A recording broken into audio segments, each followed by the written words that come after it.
And we have also in the process by the end of March of awarding centers of excellence that got delayed a bit because of various reasons. But we will award about 4 or 5 different centers of excellence in various areas, various consortia. Under the second round of the R&D scheme, which is being finalized, we are basically finishing the defense presentations, and we should be able to award by end of March or early April. Okay. Now there is also a very high-profile collaboration between India and the European Union on ways to renewable hydrogen, which is part of the EU Trident Technology Council collaboration with the European Union, which is monitored at the highest levels. And joint proposals were invited from the EU and Indian research institutions on ways to hydrogen. And 2 proposals, one from IIT Bombay. I'm sorry, the light has gone. Anyway, we can sort of proceed. 2 proposals have been selected, one from IIT Bombay and one from IIT Madras. So this just shows distribution of the various R&D projects, and you will see some very good results in the coming months. Because of various fund related issues due to things, some of the funds are still were transferred only by a few months ago, but the progress on some of the projects is pretty remarkable, and within maybe a year or so, you will see some remarkable results in R&D. Just for your information, there is a project we have awarded to Mahindra & Mahindra on hydrogen-based tractors. So one very important research area, it's a frontier research area in hydrogen, is the combination of agrivoltaics, that is agriculture, the marriage of agriculture and photovoltaics with hydrogen. So there is a frontier research project, for example, in some advanced countries, EU and Korea and so on, that you basically go to a farm, use the hydrogen using agrivoltaics. So the solar cells are there, they're angled, and they can be in a vertical orientation at an angle. And underneath the solar cells, you grow crops or whatever vegetables or whatever you want to grow. And this hydrogen that is produced is used to power the tractors then. So the development of tractors, hydrogen-based tractors is an important component of that, the marriage of agrivoltaics and hydrogen research. Then we have some seawater electrolysis project at CSR Karaikuri, where they want to directly convert seawater into hydrogen. An important area in that research is the suppression of the chlorine evolution reaction with the anode. Because as you know, seawater contains chlorine, so it's very important that the chlorine evolution reaction be suppressed, so the oxygen evolution reaction can take place. For the SRM Institute of Science and Technology, for the first time in many times, we have funded a supramolecular chemistry project where we use a supramolecular chemistry molecule to shield some certain molecules of your membrane. Because as you know, the membrane which is used in hydrogen electrolyzers degrades under the harsh chemicals that are applied to it. So we have used a supramolecular chemistry. So that is a molecule, that is a molecule or molecule type of approach, supramolecular chemistry. Then we have also funded another project on hydrogen purification, one project on the hydrogen internal combustion at ARAI. Then at Indian Institute of Technology, Varanasi and IIT Hyderabad, we funded safety research on hydrogen explosion. And as you know, there is another project in Indian Institute of Technology, Varanasi and IIT Bhubaneswar on again on hydrogen explosions. That is also going on. Shigan Next Gen is awarded a project on this, I believe it is retrofitting kits for hydrogen combustion engines. Thapar Institute of Engineering Technology is awarded an AI project on using AI to analyze hydrogen incidents or safety incidents of using databases. The AI project. Indian Institute of Technology, Roped is awarded a project on biomass to hydrogen. Shriram Institute for Industrial Research is awarded a project on using hydrogen simulation software to simulate safety aspects of hydrogen. Rich Pinani is awarded on biomass to hydrogen purification. Engineers India Limited was awarded a project on using causal learning to analyze hydrogen safety.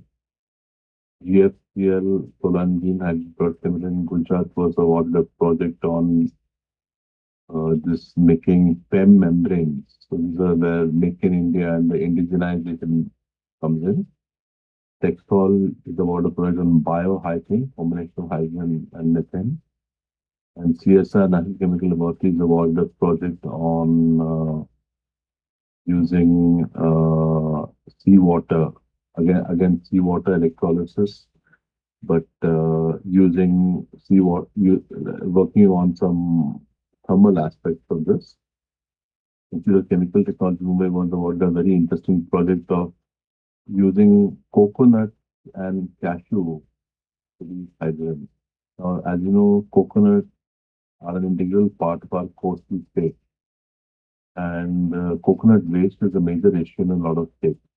Using coconuts to produce hydrogen, coconut waste and cashews are also produced in a big way in Goa, Karnataka and Kerala. Using that waste to produce hydrogen.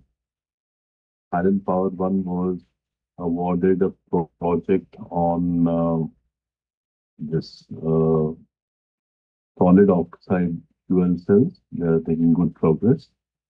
The Indian Institute of Science, Education and Research was awarded a project on safety sensors. And the NIST, which is an Institute of CSIR, was awarded a project on hydrogen leak detectors. Ajik Maina has been awarded a project on hydrogen drones. We have 2 projects on drones actually. These are some of the projects that we have. One in high pace, which has an option in Guwahati also, has been awarded a project on drones, fuel cell based drones. Because as you know, with batteries, the drone range is limited. A lot of people are using a small hydrogen cylinder, type 4 cylinder, and increasing the limit of these drones. So the first, in fact, commercial hydrogen drones have just come into the market. So you can see these are the hydrogen projects we awarded, and within a year, we should see some very nice results from these projects. So with this, I think I have one second. I just forgot.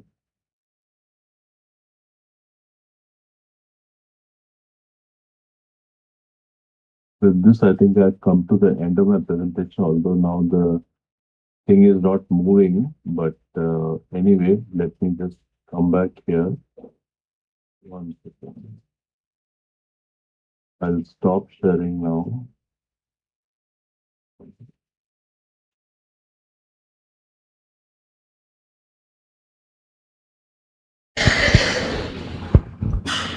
For some reason, you not like me to stop sharing once I start to escape. Sorry, is there any issue in the presentation? No, I'm done with my presentation. It is just not allowing me to unshare. Okay. Unshare. One second. Let me just come back. Okay. I think I'm here. Okay, sir. So thank you so much again for giving me this opportunity. Thank you, sir. So any questions? If anyone would like to ask here, you can come and ask some questions.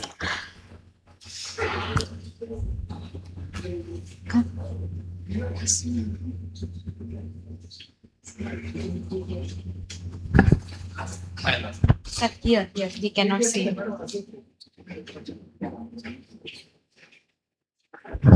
Good evening, Mr. Pillai.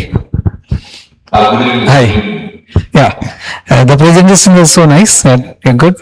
And I had attended one of the green hydrogen initiatives in Odisha, and because there are 4 plants coming up in Odisha.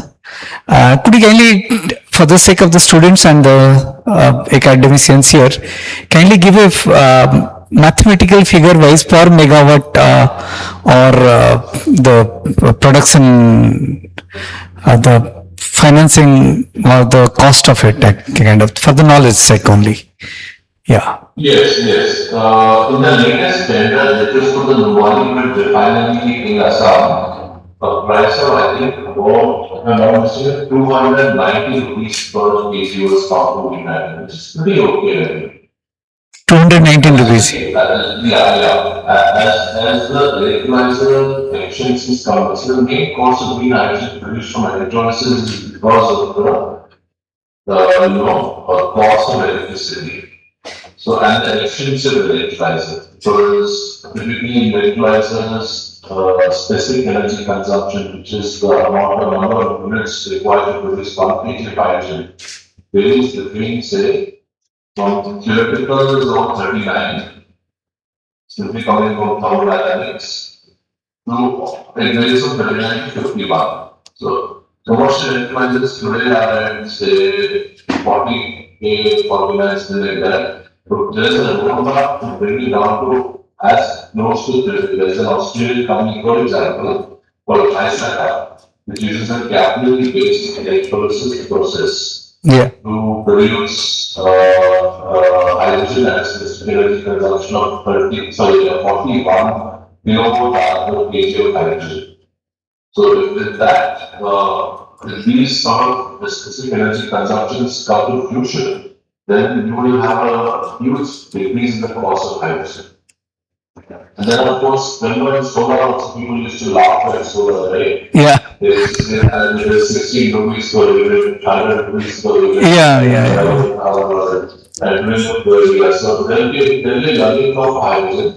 This is solar, you have Swanson's law, right? It's like very doubling of volume capacity, the cost comes down by 20%. Yeah. Similarly, we'll have a learning of hydrogen also. Both in terms of learning curve as well as for both electrolyzers as well as for hydrogen. Yeah, another thing. Presently, Odisha's green hydrogen, whenever it will produce, I think it will be mostly export oriented to Japan, I believe. That is the present outlay. Can you repeat the question? Question is that the green hydrogen that Odisha will be producing in the near future will be mostly export oriented. It will be mostly exported to the Japan, I believe. That's what. You may throw some light on that for the audience out here. Yeah. Yeah, of course. In export, there is more profit to be made. But India also has a significant green hydrogen internal consumption as well. Okay. So, like for example, I said Gujarat today. So, there is a huge ceramics production in Gujarat. As you know, especially for those of you who like gems and jewelry. Yeah. Potential diamond industry is a major consumer of hydrogen. Green hydrogen, yeah. Okay. So, there's so many applications of hydrogen, ranging from glass, flow glass, then you have, in fact, we just had an intern who has prepared a report where she has identified almost 1,000 decentralized applications of hydrogen. So, we're just waiting for the report to be finalized. And then we can share it. Yeah. It's a wonderful job in scraping the web for decentralized. Yeah, that's if so many applications can be brought on board, then I think it will be easier for adoption of green hydrogen. Yeah. Yeah. Yes. Thank you. Thanks a lot. Yeah. Thank you. Sir, I have a question. Actually, sir, when are we expecting this NICE and BIRAC proposal calls, the results? When are we expecting? NICE and BIRAC, the calls results. Can you repeat the question? Your voice is breaking. NISC, sir. NISC calls on hydrogen. NISC.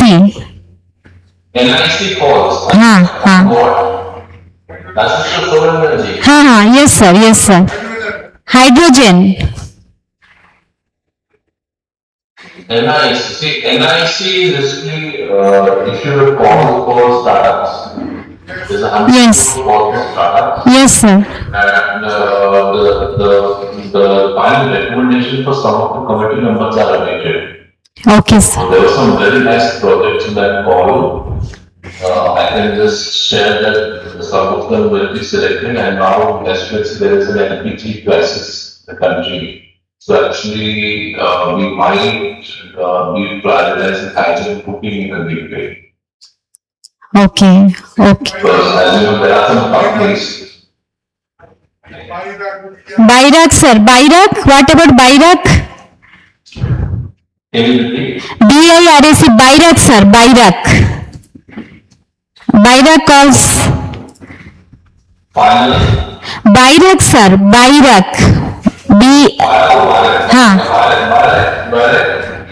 Well, in BIRAC, there were 100, I think there were quite a few applications, and 10 were shortlisted for final presentation. Okay.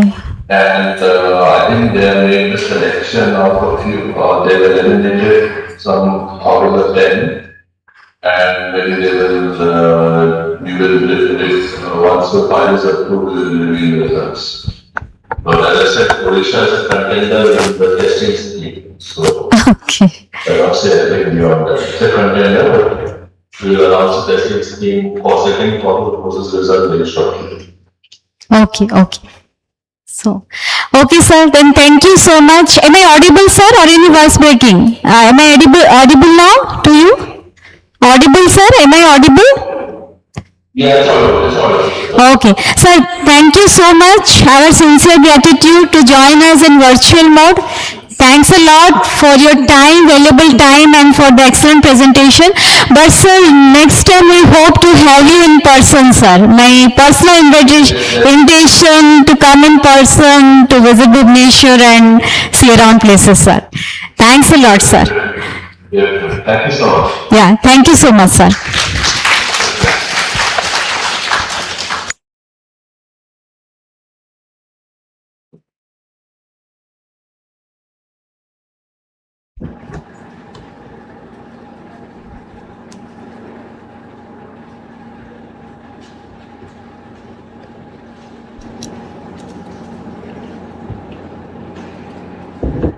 Okay, very good evening to all of you. Now we have come at the end of the session, the Odisha Research Conclave 2026. My sincere thanks and sincere gratitude to everyone involved over here to make this a success. Starting from our honorable chief guest, esteemed panelist, our chief mentor, sir, Vijay Panigrahi, sir, chairperson, ma'am, and all the faculties, professors, deans, principals, and delegates, participants present over here. Thanks a lot. So we come to end of this conclave, and I request all the participants to have the tea arranged for you. And I request all the volunteers and our spokes to kindly escort our guests to the boardroom. Thank you.